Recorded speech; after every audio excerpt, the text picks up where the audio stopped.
역대 31장 1절에서 21절까지 말씀을 살펴보도록 하겠습니다. 히스기야의 성전 정화와 재봉헌은 유월절과 무교절 절기 준수로 이어지게 됩니다. 남유다 북이스라엘 모든 백성은 절기를 7일 더 연장할 정도의 예루살렘에 큰 기쁨이 넘쳤습니다. 절기 준수를 통해 언약 백성의 삶을 살기로 결단한 이스라엘 백성들은 이더와 이스라엘 땅에서 우상과 산당과 제단을 제거합니다.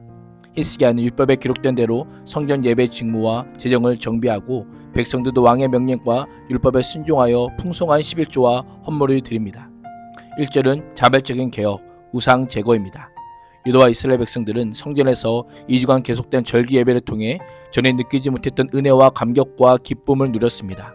꿈같은 2주의 시간이 마무리되고 이제 각자 살던 곳으로 돌아가야 했습니다.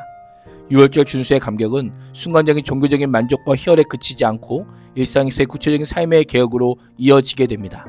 새롭게 회복한 신앙이 삶을 완전히 변화시킨 것입니다. 참된 예배 가운데 받았던 은혜와 하나님을 향한 뜨거운 마음을 성전에 두고 가는 것이 아니라 자신의 독한 삶의 자리로 흘러가게 합니다.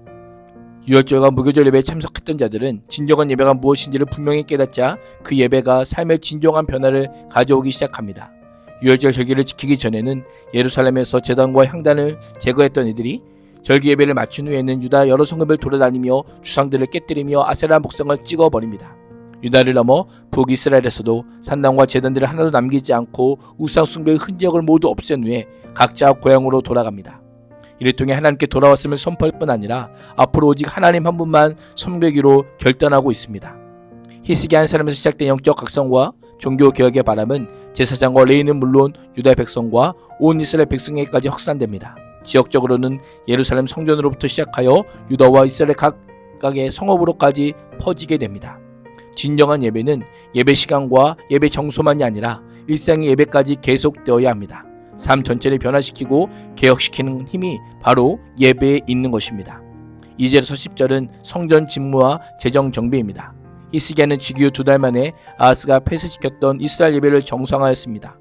굳게 닫혔던 성경문을 다시 열어 모든 것을 복구하기 시작합니다. 절기 예배를 통해 큰 기쁨을 경험한 예배가 끊이지 않고 지속적으로 이어지게 하기 위해 히스기야는 먼저 제사장과 레위인의 직책을 명확히 하고 그들에게 맡겨진 임무에 따라 일을 분담하게 하였습니다. 제사장과 레위인은 번제와 화목제를 드리는 일을 시작하였을 뿐 아니라 여호와의 시장문에서 섬기며 감사하며 찬송하는 일을 하였습니다. 히스기야는 왕으로서 솔선수범을 합니다.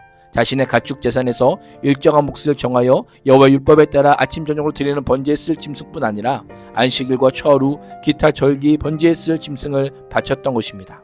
성전에서 드려지는 번제는 모두 히스기야가 감당했던 겁니다. 모든 짐을 백성에게 지우지 않고 기꺼이 짐을 짐으로 하나님에 대한 헌신과 순종의 삶을 보여주고 있습니다. 입술로만 하나님을 사랑한 왕이 아니라 삶과 행동으로 실천하는 본받을 만한 믿음의 사람이었던 것입니다. 또한 히스기야는 제사장들과 레위 사람들이 여호와 율법을 지키는 일에만 전념할 수 있게 하기 위해 예루살렘 백성에게도 율법에 따라 11조와 각종 헌물을 바치도록 명령합니다. 왕의 이러한 요구는 새로운 것이 아니라 하나님께서 이미 정하신 규례였습니다. 히스기야는 그동안 백성들이 등한시했던 의무를 다시금 상기시키고 있는 겁니다. 왕의 명령에 백성들도 11조와 헌물을 풍성히 드립니다. 곡식, 포도주, 기름을 포함한 모든 소산의 첫 열매를 바칩니다. 이 명령은 예루살렘 백성들에게 내려졌지만 유다 여러 성읍에 사는 이스라엘과 유다 자손까지 동참하게 됩니다. 율법에 대한 왕과 백성들을 순종한 신이 다른 백성들에게도 선한 영향력을 끼쳤던 것입니다. 백성들은 3월부터 7월까지 계속하여 헌물을 드립니다.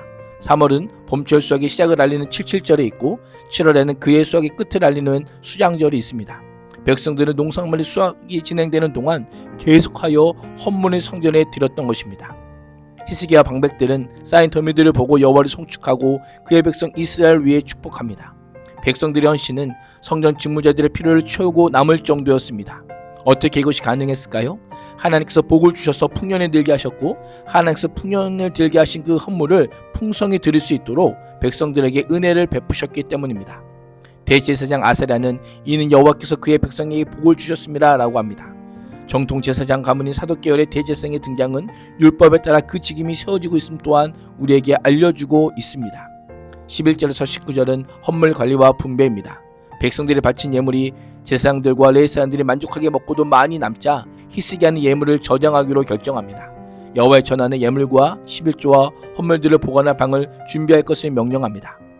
왕의 명령이 떨어지기가 무섭게 직무자들은 방치되었던 여호와의 전의 방들을 성물 저장에 적합하게 준비합니다. 준비하는 모습을 성심으로라고 묘사합니다. 성심이란 믿음, 신실한이란 의미로 사용되어서 히스기야 왕의 명령을 수행하는 자들은 왕의 눈에 보기 좋게 행한 것이 아니라 마치 하나님 앞에서 일하는 것처럼 진실된 마음으로 믿음을 가지고 신실하게 최선을 다했던 것입니다. 히스기야는 성전 집무와 재정비는 봉사자들에게 사명과 본분을 격려하고 백성들에게는 기쁨으로 하나님께 순종하는 여건을 마련했던 것입니다. 20절에서 21절은 히스기야의 형통함입니다. 역대기 저자는 히스기야 왕의 삶을 한마디로 그의 하나님 여호와 앞에서라고 묘사합니다. 그의 하나님 여호와라는 표현은 히스기야가 여호와를 나의 하나님으로 불렀을 뿐 아니라 그 하나님 앞에서 합당한 삶을 살았음을 알려주고 있습니다. 또한 히스기야는 일평생 그의 하나님 여호와 앞에서 행했습니다. 여호와 앞에서라는 표현은 문자적으로 얼굴을 향하여, 히스기야는 늘 하나님 앞에서 늘 하나님을 향하여 하나님을 두려워하는 마음으로 죄를 멀리할 뿐 아니라 선하고 정직하고 진실함으로 행하였던 것입니다. 또한 히스기야는 하나님의 성전 관리하는 일이나 율법을 지키는 일이나 하나님을 섬기는 일이나 그 모든 하는 일마다 하나님을 찾고 한 마음으로 행함으로 형통한 삶을 누리게 되었던 것입니다. 역대기 저자는 히스기야의 형통이 성전 정화와 제사, 유월절의 회복, 성경 중심의 예배가 중심이 되는 제사장과 레위인의 직무까지 재정비하는 모습을 통해서 율법과 계명의 순종에서 비롯되었음을 알려주고 있습니다. 모든 일에 하나님을 찾는 삶은 형통함의 복으로 이어졌던 것입니다. 오늘도 말씀에 대한 순종과 모든 일에 하나님을 찾는 삶을 통해 형통의 복을 누릴 수 있기를 주님의 이름으로 축복합니다. 기도하겠습니다. 하나님, 여호와 보시기에 선과 정의와 진실함으로 행하게 하시고 모든 삶의 터전에서 하나님을 찾고 한 마음으로 행하는 삶을 살게 하여 주옵소서. 예수님의 이름으로 기도합니다. 아멘.